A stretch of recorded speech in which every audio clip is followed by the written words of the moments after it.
Bismillahirrahmanirrahim. Alhamdulillahirabbil alamin. Allahumma shalli wa sallim ala sayyidina Muhammadin miftahi babi rahmatillah adada ma fi ilmillah salatan wa salaman daimain bidawami mulkillah wa ala alihi wa sahbihi. Allahumma shalli ala sayyidina Muhammadin salatan taftahu biha lana futuhal arifin wa tufaqihuna biha fid din wa ala alihi wa sahbihi. Assalamualaikum warahmatullahi wabarakatuh. Waalaikumsalam warahmatullahi wabarakatuh. Alhamdulillah pagi hari ini bisa kembali belajar bersama-sama untuk menggali rahasia-rahasia surat Al-Fatihah. Ya, menyelami rahasia surat Al-Fatihah.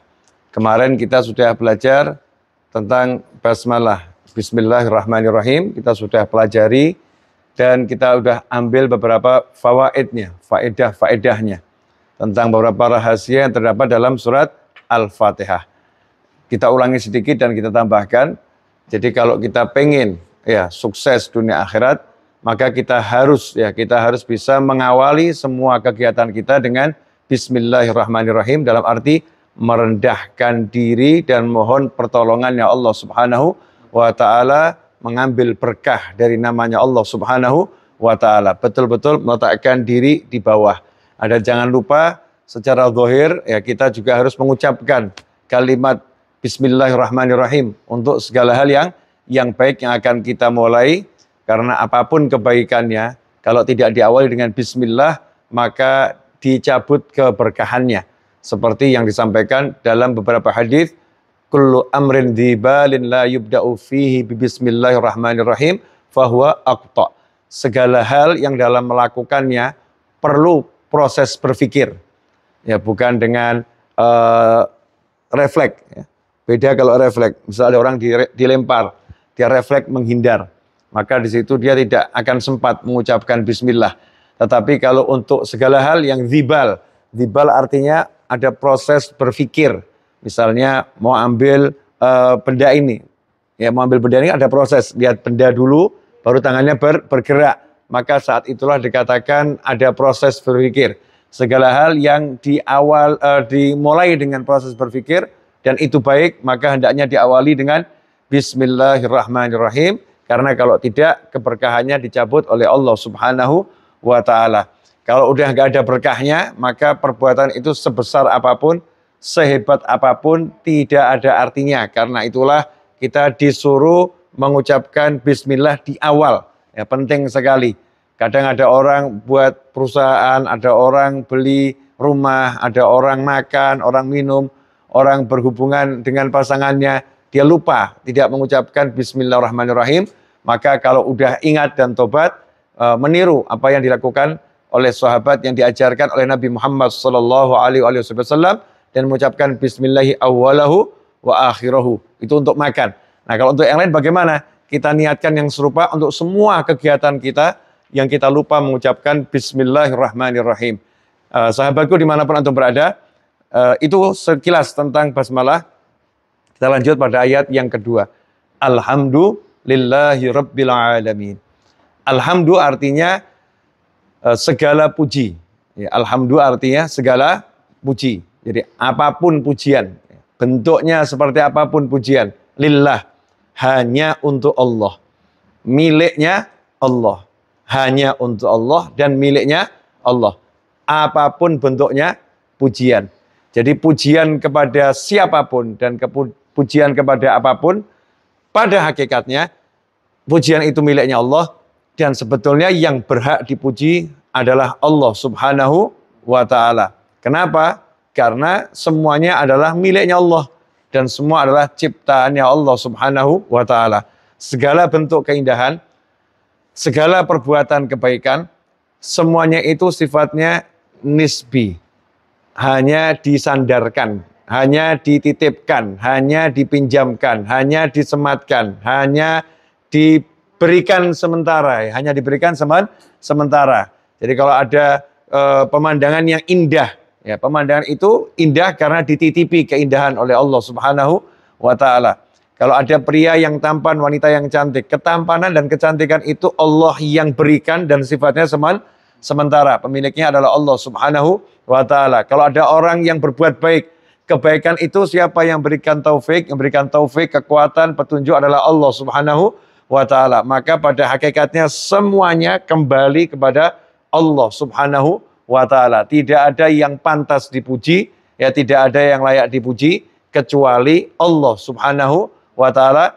Karena selain Allah, sifatnya adalah sementara dan itu titipan dan miliknya Allah Subhanahu wa Ta'ala.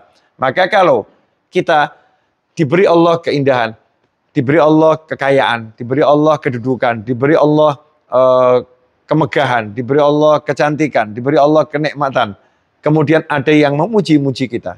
Ya, oh kamu tampan, oh kamu bagus, oh kamu baik, oh kamu luar biasa. Kemudian kita tidak mengembalikannya kepada Allah Subhanahu wa Ta'ala, maka kita akan kena dampaknya. Kita akan kena efeknya. Seperti yang disebutkan, ada penyakit namanya al-ain, penyakit mata. Ya, penyakit karena seseorang dipandang oleh mata, dipuji oleh hati. Kalau ada yang dipuji, ya, maka yang dipuji itu bisa kena penyakit jika dia tidak mengembalikan pujiannya itu kepada Allah Subhanahu wa Ta'ala.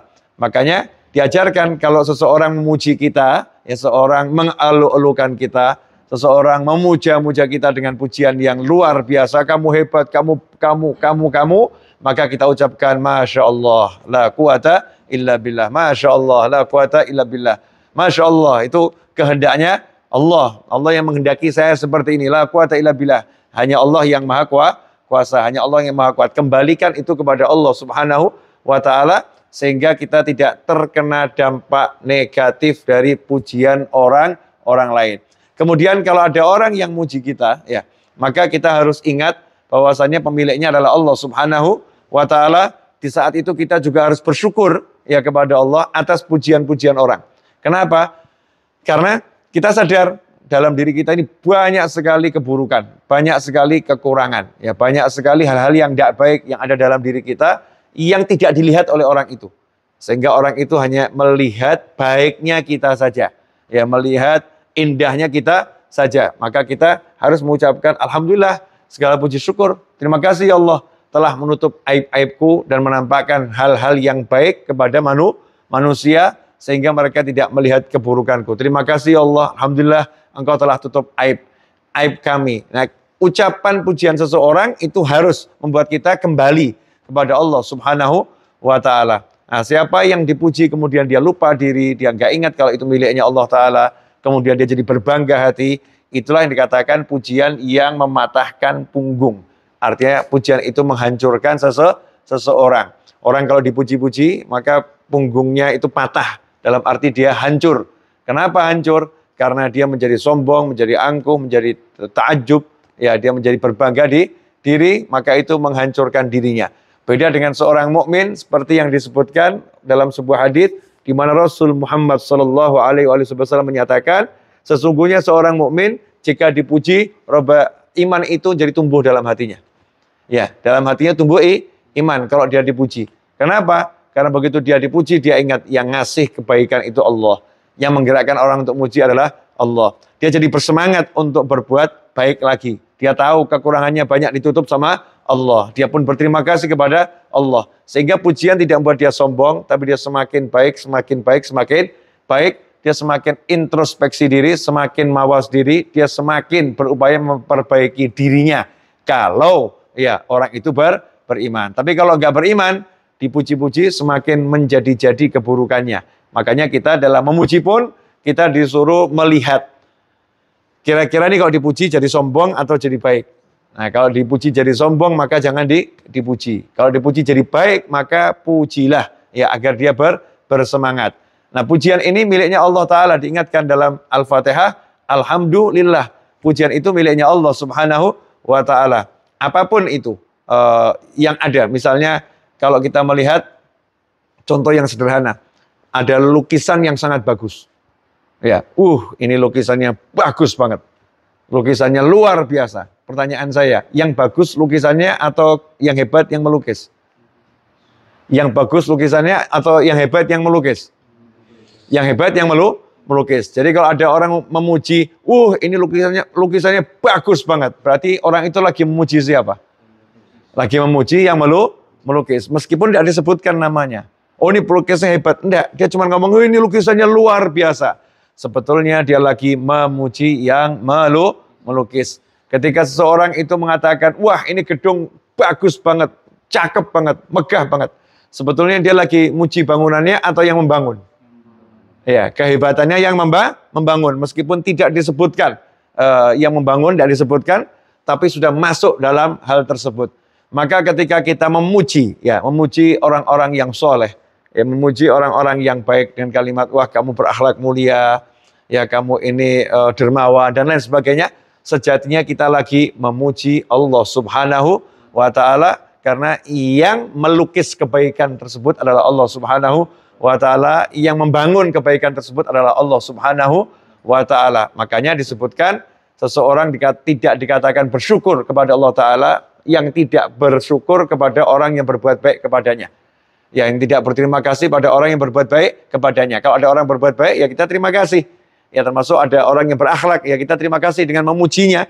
Kamu baik, kamu sudah banyak bantu orang. Ini semua pujian itu sebetulnya lagi bersyukur pada Allah Subhanahu wa Ta'ala. Alhamdulillah. Jadi segala puji adalah milik Allah Subhanahu wa Ta'ala. Pujian dengan apa? Pujian dengan lisan. Ya, pujian dengan ucapan. Nah, memuji-muji Allah ini adalah ibadah. Kadang ada orang mengira, oh ibadah itu dengan rukuk, dengan sujud. Ya, dengan rukuk, dengan sujud. Ibadah itu puasa. Dari mulai waktu sahur sampai adzan maghrib. Ya, dari mulai subuh sampai maghrib. Puasa. Ibadah itu adalah tawaf di Ka'bah. Sa'i, Safa, Marwah. Ibadah itu dengan mendermakan harta yang besar. Tapi ketika ada orang duduk memuji-muji Allah, dianggap ibadah apa itu? Misal ada orang duduk cuma mengucapkan Alhamdulillah ya Karim, Alhamdulillah ya Karim, Alhamdulillah ya Karim. Dianggap dia tidak ibadah yang hebat. Dianggap dia tidak ibadah yang besar. Pandangan semacam ini salah. Ya, pandangan semacam ini salah. Karena kalau kita lihat dalam kebiasaannya para raja, ya, para raja atau orang-orang yang punya kemuliaan, orang-orang yang punya kedudukan, itu datang satu orang, kerjanya cuma muji dia dengan syair-syairnya. Ya, muji dia dengan syair-syairnya. Orang ini pulang dikasih hadiah mobil. Sementara karyawannya kerja selama 1 bulan, 1 tahun, uangnya nggak cukup buat beli mobil. Orang ini datang sebentar, muji, dikasih mobil. Ternyata pujian itu bisa menggerakkan yang dipuji, untuk kemudian berbuat yang baik kepada yang memuji. Nah, kalau orang biasa, manusia biasa dengan dipuji bisa dia merespon dengan melakukan kebaikan yang besar kepada yang memuji, maka Allah Ta'ala maha merespon. Kalau ada orang yang memuji-muji Allah Ta'ala, maka orang itu diberi Allah pahala yang luar biasa. Karena itu dikatakan zikir itu adalah ibadah yang pahalanya luar biasa. Karena segala macam bentuk zikir adalah salah satu perwujudan puja-puji kepada Allah Subhanahu wa Ta'ala. Karena itulah dikatakan afdhalud du'a alhamdulillah. Afdhalud du'a alhamdulillah. Doa yang terbaik adalah muji-muji Allah Subhanahu wa Ta'ala. Kalau pengen harapannya terwujud, kalau pengen cita-citanya terkabul, maka jalan yang terbaik, doanya yang terbaik adalah dengan alhamdulillah. Memuji-muji Allah Subhanahu wa Ta'ala. Dengan hanya muji-muji Allah, maka Allah Ta'ala mengabulkan harapannya, mengabulkan keinginannya. Karena itu banyak, kalau ada orang punya hajat, diajari untuk memuji Allah lewat memuji Nabi Muhammad SAW. Karena muji Rasulullah SAW adalah bagian daripada memuji Allah Subhanahu wa Ta'ala. Sebab Nabi Muhammad SAW adalah ciptaan Allah yang terbaik, ciptaan Allah yang terindah, ciptaan Allah yang termulia. Maka begitu kita memuji-muji Nabi Muhammad SAW, Allah penciptanya senang. Manusia ini lagi memuji aku yang menciptakan Nabi Muhammad SAW.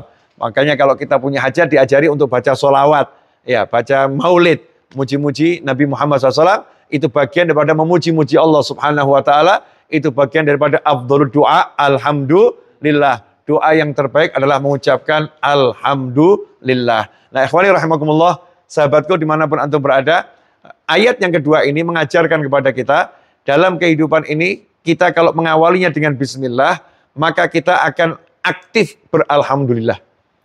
Jadi kalau kita ini hidupnya bismillah, maka akan aktif beralhamdulillah.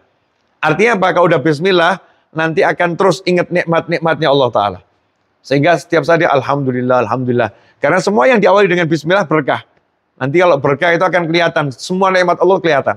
Sementara Allah itu tidak pernah tidak berikan nikmat. Setiap detik ada nikmat dari Allah Subhanahu wa Ta'ala. Baik nikmat yang disadari maupun nikmat yang tidak disadari. Sehingga ketika seorang udah bismillah, maka dia akan alhamdulillah, alhamdulillah, alhamdulillah. Terus hidup dalam syukur.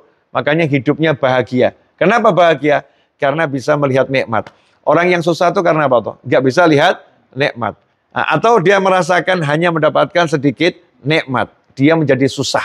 Jadi orang susah ketika dia tidak bisa melihat nikmat, kemudian dia hanya merasa mendapatkan sedikit nikmat, dia pun menjadi susah.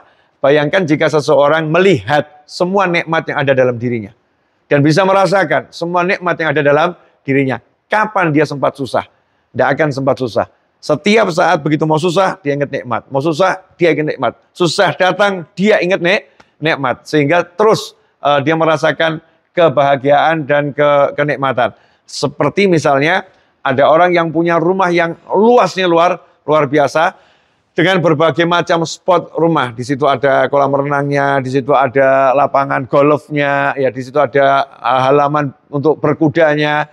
Kemudian di sana ada danau untuk memancingnya. Kemudian ada tempat untuk futsalnya, macam-macam ya, rumah yang sangat luas. Kemudian di rumah itu ternyata ada sampah yang sangat banyak, barusan tiba, sampah sangat banyak. Sampah yang sangat banyak ini kan tidak enak ya, tidak enak. Tapi nggak akan buat susah. Begitu sampah datang dia pergi ke lapangan golf. Ya, sampah datang dia pergi ke danau, naik kapalnya dia mancing. Dia nggak akan melihat sampah itu sampai sampahnya dibersihkan dan disingkirkan. Nah, orang yang rajin bismillah akan alhamdulillah karena matanya akan bisa melihat semua nikmat Allah di sekitarnya. Sehingga setiap ada yang tidak enak, itu langsung matanya akan mengajak lihat yang enak, lihat yang enak, lihat yang enak. Akhirnya hidupnya selalu alhamdulillah, alhamdulillah, alhamdulillah. Kemudian dalam alhamdulillah ini kita melihat ditutup dengan alhamdulillahi rabbil alamin di surat Al-Fatihah. Alhamdulillahi rabbil alamin. Ini merupakan ucapan syukur yang terbaik. Maka kalau ada orang nazar mau bersyukur dengan kalimat yang terbaik adalah kalimatnya alhamdulillahi rabbil alamin. Karena itu yang Allah contohkan dalam Al-Quran. Seandainya tidak dicontohkan sama Allah, manusia itu tidak akan tahu cara berterima kasih kepada Allah. Manusia nggak akan tahu cara memuji Allah Subhanahu wa Ta'ala. Allahnya ngajari kalau mau terima kasih sama saya, ngomong begini loh. Nah, itu kalau orang yang ahli berbuat baik, kalau nggak diajari cara berterima kasih akan bingung dia. Seperti misalnya kita punya utang budi sama seorang. Kita nggak tahu caranya membalas budinya. Kita akan tanya gimana cara nyenengin dia ya. Gimana cara biar dia puas ya. Biar dia senang, caranya gimana. Saya ini punya utang budi. Caranya gimana? Akan cari cara. Nah, kita belum cari, udah diajari sama Allah Ta'ala. Dan sangat mudah, cukup mengucapkan alhamdulillahirabbil alamin. Dijanjikan sama Allah Ta'ala, setiap nikmat yang disyukuri pasti ditambah. Ya, setiap nikmat yang disyukuri pasti ditambah. Berapa banyak orang tua yang lihat anaknya nggak pernah mengucapkan alhamdulillah. Alhamdulillah ya Allah punya anak yang ganteng, yang cantik, yang soleh, solihah. Betapa banyak orang tua yang ketemu anaknya tiap hari nggak pernah mengucap alhamdulillah ya Allah dikasih anak. Berapa banyak orang tua yang melihat anaknya hidup tidak pernah mengucapkan alhamdulillah. Anaknya sehat tidak pernah mengucapkan alhamdulillah. Sehingga Allah akan mencabut nikmat punya anak tadi. Sehingga dia punya anak jadi merasa seperti nggak punya anak. Yang tampak anaknya tidak menyenangkan, anaknya menyebalkan, anaknya mengesalkan, dan lain sebagainya. Kenapa? Janjinya Allah Ta'ala, la in syakartum la azidannakum wa la in kafartum inna adzabi lasyadid. Kalau kalian kufur, ingat siksaku pedih. Makanya kalau ada orang tua merasa mendapatkan perlakuan-perlakuan yang tidak menyenangkan dari anaknya, cek saja apakah sering mensyukuri anaknya. Ya, apakah sering mengucapkan terima kasih sama Allah sudah dikasih anak. Begitu pula pasangan hidup. Kalau ada pasangan hidup yang merasa nggak nyaman dengan pasangan hidupnya, apakah selama ini dia sudah mensyukuri punya pasangan hidup? Menatap wajahnya mengucap alhamdulillah, lihat dengan senang di hati mengucap alhamdulillah. Kalau belum, ya nanti dicabut tuh nikmat punya pasangan hidup. Punya seperti nggak punya. Punya rumah, punya meja, punya kursi, punya apapun. Apakah kita sudah duduk dan mengucapkan Alhamdulillah ya Allah, nikmatnya punya rumah semacam ini, Alhamdulillah, nikmatnya punya teman semacam ini. Semua yang kita ucapkan Alhamdulillah, ditambah nikmatnya sama Allah SWT, dan yang kita tidak mengucap Alhamdulillah, akan dicabut nikmat itu oleh Allah Subhanahu wa Ta'ala, karena pengikat nikmat adalah ucapan Alhamdulillah dari dalam hati sebagai bentuk syukur kepada Allah Subhanahu wa Ta'ala. Rabbil Alamin, Allah yang maha mengurus. Jadi Rabb itu adalah yang maha mengurus. Rabbul Bait, yang ngurusin rumah. Itu namanya Rabbul Bait. Rabbul Alamin, yang mengurusi jagat raya. Alhamdulillahi Rabbil Alamin. Terima kasih ya Allah, segala puji buat kamu ya Allah, karena kamu telah mengurus jagat raya. Jagat raya ini kalau yang ngurus bukan Allah, hancur nih. Ya, Majlis Ar-Raudhah ini yang ngurus kita-kita ini, Masya Allah banyak kekurangan. Ya, banyak kekurangan. Kita-kita yang ngurus, sekian banyak orang, banyak kekurangan. Buang sampah, ya banyak nggak pada tempatnya. Lihat sampah, banyak yang mendiamkannya. Meskipun tahu, sampah harus diambil, ditaruh di tempat sampah. Ya, kapan matikan lampu harusnya tahu. Waktunya siang lampu dimatikan, tapi saat siang lihat lampu nyala, tetap kita diamkan. Banyak sekali hal-hal yang tidak benar kita lakukan sebagai manusia, lupa lalai. Bayangkan kalau manusia ditugasi untuk mengurus jagat raya, ya, mengatur perputaran bumi. Bumi berputar satu hari 24 jam. Manusia suruh mencet tombolnya itu. Nah, ini yang mencet tombol ketiduran, buminya berputarnya nambah. Bahkan 24 jam jadi 27 jam, kiamat itu. Langsung kiamat. Tapi yang ngurus Allah sendiri, Rabbul Alamin. Alhamdulillahi Rabbil Alamin. Yang ngurus Allah sendiri, hanya Allah Subhanahu wa Ta'ala. Maka tidak ada satupun makhluk Allah yang tidak dapat nikmat, gak ada satu makhluk Allah yang gak dapat rezeki, gak ada satupun makhluk Allah yang tidak mendapatkan ya bagian dari Allah Subhanahu wa Ta'ala. Jagat raya ini berjalan dengan aturannya Allah, manusia tinggal nikmati. Manusia nggak perlu muter buminya udah diputar sama Allah Ta'ala. Manusia nggak perlu muter mataharinya sudah diputar oleh Allah Subhanahu wa Ta'ala. Manusia nggak usah ngurus bergeraknya anginnya sudah digerakkan oleh Allah Subhanahu wa Ta'ala. Manusia nggak usah mengatur ya bagaimana awan itu berkumpul kemudian turun hujan. Allah udah mengatur kapan hujan itu akan turun kepada manusia. Allah sudah mengumpulkannya. Kalau hujannya terlambat, Allah udah ngasih tahu caranya biar hujan nanti mau datang dengan minta sama Allah Subhanahu wa Ta'ala. Allah yang mengatur segala-galanya. Makanya kita mengucapkan Alhamdulillah. Allah yang mengatur jagat raya ini ya. Allah mengedepankan sifat Ar-Rahman dan Ar-Rahim. Maha pengasih lagi maha penyayang. Karena kalau kita lihat di jagat raya ini tanda-tanda kemahakuasaan Allah itu kental. Ya, Allah itu maha kuasa. Angin coba. Angin itu digerakkan kencang sedikit menghancurkan. Air itu dijadikan sedikit bergelombang jadi tsunami menghancurkan. Ya, kemudian kalau kita lihat hujan, itu semua Allah dibekukan sedikit jadinya hujan batu, bukan hujan es. Jadinya hujan batu. Kalau tubuh manusia ini, ya, ini sel-sel semua Allah diledakkan gitu, hancur itu manusianya. Allah maha kuasa, Allah maha kuat. Tapi Allah menunjukkan kebaikan-kebaikannya, bukan menunjukkan kekuasaannya, ya. Bukan menunjukkan pembalasannya, tapi menunjukkan kebaikan dan kebaikan. Maka kita disuruh bersyukur kepada Allah yang punya sifat semacam itu. Alhamdulillahi Rabbil Alamin. Nah, saat seseorang itu rajin mengucapkan Alhamdulillah atas nikmat, dan ketika dia dapat nikmat, dan dia mau duduk mengingat nikmat, nanti hasilnya, seperti disebutkan dalam surat Az-Zumar, ayat 74, nanti ketika sampai di surganya Allah Ta'ala.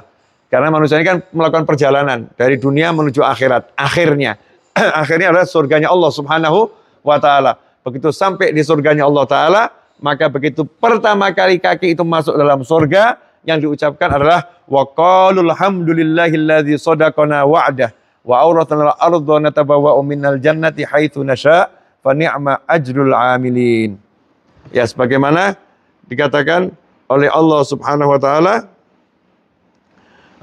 dan mereka berkata segala puji bagi Allah yang telah memenuhi janjinya kepada kami dan telah memberikan tempat ini, surga, kepada kami, sedang kami berkenankan menempati surga di mana saja yang kami kehendaki, maka surga itulah sebaik-baik balasan bagi orang-orang yang beramal.